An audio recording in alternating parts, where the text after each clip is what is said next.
Hello, আসসালামু আলাইকুম বন্ধুরা, কেমন আছেন সবাই? আজকে আমরা নতুন আরেকটি ভিডিও নিয়ে চলে এসেছি। আর আমাদের ভিডিও মানেই বুঝতে পারছেন, একটা ভিসা সাকসেস। সো আমার পাশে যে ভাইয়াটা বসে আছেন, সেজান মাহমুদ অর্ক। সে রিসেন্টলি সাইপ্রাসের ভিসা পেয়েছেন এবং we are very excited for this moment. সে খুব দ্রুতই সাইপ্রাসে চলে যাচ্ছে। আর এত বড় অর্জন, ফাইনালি আমরা তাকে কংগ্রেচুলেট জানাচ্ছি। Thank you. Congratulation thank you. Arka ভাইয়া। তো আমাদের যে এই যে অর্ক ভাইয়ার এন্ট্রি পারমিট, এই যে দেখতে পাচ্ছেন, এটা তার সাইপ্রাসের ভিসা। তো তিনি খুব দ্রুতই আমাদের কাছ থেকে চলে যাচ্ছেন। তো আসুন তার মুখ থেকে তার এই অর্জনের যে হিস্ট্রি বা তার পিছনে যে যত ত্যাগ তিতিক্ষা, তার মুখ থেকে একটু শুনি। আমি শেখ মোহাম্মদ অল্প। আমি মূলত এখানে আসি 2024 সালে এইচএসসি কমপ্লিট করার পরে মূলত ভিসা প্রসেসিং করাতে। এবং আমি যশোরের ভিতরে শুনি সব থেকে সুনামধন্য এবং ভালো এজেন্সি যেটা হচ্ছে যে ভাইয়াদের। মূলত আমি যে ভিসা প্রসেসিং করছি এবং বিভিন্ন ধরনের কোয়ারিজ, কোশ্চেন্স এবং বিভিন্ন সমস্যা জটিলতার ভিতর থেকেও অনেক গিয়েছি আমি, যেটা ইজিলি এবং খুব স্মুথলি আমাকে সলভ করে দিয়েছেন আমাদের বড় ভাই ইনামুল ভাইয়া। এবং যে কোনো কিছু, যে কোনো বাধা, যে কোনো কি সমস্যা হতে পারে একটা কাজ করতে গেলে, বা কি সমস্যা ফেস করতে পারি, এবং যে কোনো কিছুর জন্য সর্বদা প্রস্তুত ছিল আমি এবং আমার ভাইয়া। এবং তিনি আমাকে বলেছে যে বিদেশে পড়তে যাওয়া তো এতটা কঠিন জিনিস না। আমি একা তো তাদের কাছ থেকেই দেখছি, এবং তাদের কথাটা মূলত সত্য। অনেকে হয়তো জানে না যে বিদেশে পড়তে যাওয়াটা অনেকে অনেক কঠিন মনে করে এবং হ্যাসেল মনে করে, যার জন্য মূলত তারা বিদেশে যাওয়ার টাকা থাকলেও বা বিদেশে যাওয়ার সে যোগ্যতা থাকলেও বিদেশে অনেকে যেতে পারে না। আরো বেশি ভাবে বলতে হয় যে ইনামুল ভাইকে আমি আমার মনের অন্তঃস্থল থেকে অনেক ধন্যবাদ জানাচ্ছি। তিনি না থাকলে হয়তো আমার বিদেশ জার্নিটা অনেক বেশি কষ্টসাধ্য এবং অনেক বেশি দুরূহ হতো, যদি তিনি এখন তো আমার হেল্প না করতেন। এবং আমি যখনই যে অবস্থাতে আমি তাকে সাহায্য চেয়েছি, তিনি আমাকে সর্বদা সাহায্য করতে প্রস্তুত ছিলেন। এবং আমি অত্যন্ত থ্যাংক ইউ জানাই এবং ধন্যবাদ জানাই আপনাকে যে আপনি আমার প্রথম থেকে শেষ জার্নিটুকু আমার সাথে ছিলেন এবং আমার ভিসা প্রসেসিং সময়টাকে একদম স্মুথ করে নিয়ে গেছেন। ওকে, থ্যাংক ইউ। আর মেন ব্যাপারটা হচ্ছে, দেখো অর্ক, আমরা তোমার সাথে পরিচয় একসময় ছিল না। জি, আমরা পরিচিত হয়েছি আমার এই প্রতিষ্ঠানের কারণেই, তোমরা আমার কাছে এসেছো। এবং আমি চেষ্টা করি যশোরের সন্তান হিসেবে সর্বোচ্চটা যাওয়ার। সত্য কথা বলতে, কোনো মিসগাইডেড তুমি হয়েছো কিনা? তুমি কোন মাসে এসেছিলে মনে আছে?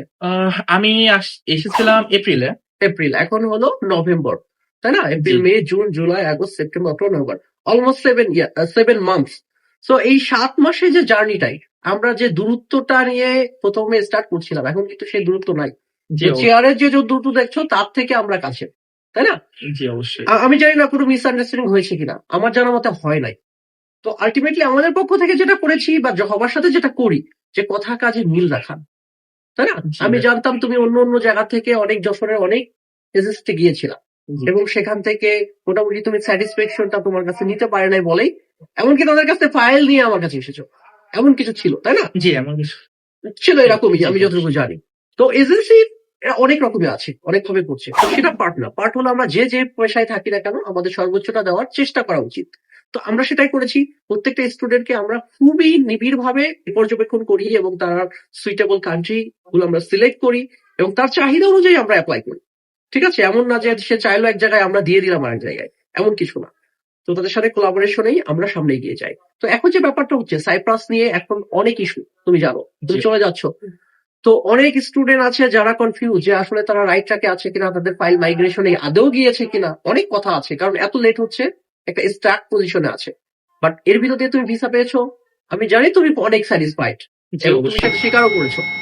মেন কথা দেখো, তুমি চলে যাচ্ছ, এই সম্পর্কটা থেকে যাবে আমাদের।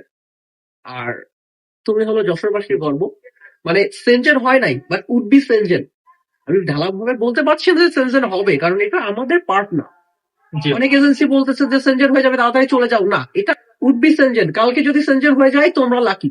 যারা যেতে পারবে না বা পারে না এখনো, তারা আনলাকি, তাই না? জি, জি, তো এটা ধৈর্যের ব্যাপার, আর এটা লাকের ব্যাপার। বিদেশ মানে লাক। তো তুমি পেয়েছো, তোমার জন্য শুভকামনা রইলো। আর এটা তোমার জন্য অর্জন, ডেফিনেটলি। অনেকে অনেক কথা বলবে, জি, শোনো, thank you. You are welcome. আর তোমার জন্য আজীবন এই সম্পর্ক, যে তুমি চলে যাবা 2 দিন পরেই, তার মানে এই যে এইটা না যে তোমার সাথে আর কোনো রিলেশন থাকছে না, আজীবন থাকবে। তোমার জন্য শুভকামনা থাকছে। আর যশোরবাসীর পক্ষ থেকে তোমাকে কংগ্রেচুলেশন জানাচ্ছি আবারও। কোথাও কি কোনো কনফ্লিক্ট হয়েছিল? আসলে মূলত আমি প্রথম থেকে এসে এইরকম বিষয় বা এরকম কোনো কিছু আমি তাদের ভিতরে খেয়াল করি নাই বা লক্ষ্য করি নাই। কারণ আমি যখনই আমার ফাইলটা নিয়ে আসছি এবং আমি তাদের কাছে বলছি যে আমি আমার ফাইল প্রসেসিং করার জন্য, এবং তিনি প্রথম থেকে যে কথাটা বলছিল এবং শেষেও আমি তাকে সেই একই খেয়াল এবং একই কথাটা আমি বলতে তাকে দেখেছি, এবং কাজটাও আমি সে সমানভাবে এবং স্মুথলি আমি তার কাছ থেকে ভাবে নিতে পেরেছি। এটার জন্য আমি খুবই আনন্দিত এবং উৎফুল্লিত। তাই দ্বিতীয় বিষয়, আমাদের সাইপ্রাসের মানে ফাইল প্রসেসিং বা আমাদের কোনো সার্ভিস চার্জ নাই, এই বিষয়ে কিছু তুমি বলতে চাও? আমরা কি 1 টাকা তোমাকে সার্ভিসের জন্য চার্জ করছি কিনা? জি, অ্যাকচুয়ালি বলতে কি সাইপ্রাসের সার্ভিসের জন্য তেমন কোনো চার্জ কাটা হয় না, এবং যদিও বা কোনো এজেন্সি নিয়ে থাকে সেটা সম্পূর্ণ অগ্রহণযোগ্য, যেটা সাইপ্রাস যাওয়ার জন্য বর্তমানে তেমন কোনো একটা এজেন্সি দাবি করে না। আর যেগুলো যারা করে, আমি এটি আসলে বুঝি না যে তারা কি হিসেবে করে বা কি। আর এমনকি বড় বড় দেশগুলোতেও আমরা কিন্তু সার্ভিস চার্জ নেই না, যেমন অস্ট্রেলিয়া, ইউকে টোটালি ফ্রি করি। সেখানে সাইপ্রাসও সেম ক্যাটাগরির, আমরা কখনোই সার্ভিস চার্জ নেই না, বাট অনেক এজেন্সি নিচ্ছে। সেটা আসলে তাদের ব্যাপার, আমরা বলতে পারি না কেন নিচ্ছ কি বৃত্তান্ত। যদি সেই স্টুডেন্ট স্বেচ্ছায় যদি সার্ভিস চার্জ দিতে চাই তাহলে দিবে, সেটা তার সমস্যা নেই, সেটা তাদের ব্যক্তিগত। বিষয়। জি। তো সবার জন্য শুভকামনা রইলো, অর্ক ভাইয়ের জন্য শুভকামনা রইলো, সবাই দোয়া করবেন। আজকে আসলে এখানেই শেষ করতে যাচ্ছি। আবার অন্য কোনো ভিডিওতে আমরা নতুন কাউকে নিয়ে হাজির হব। তো সবাই ভালো থাকবেন, সুস্থ থাকবেন। আল্লাহ হাফেজ।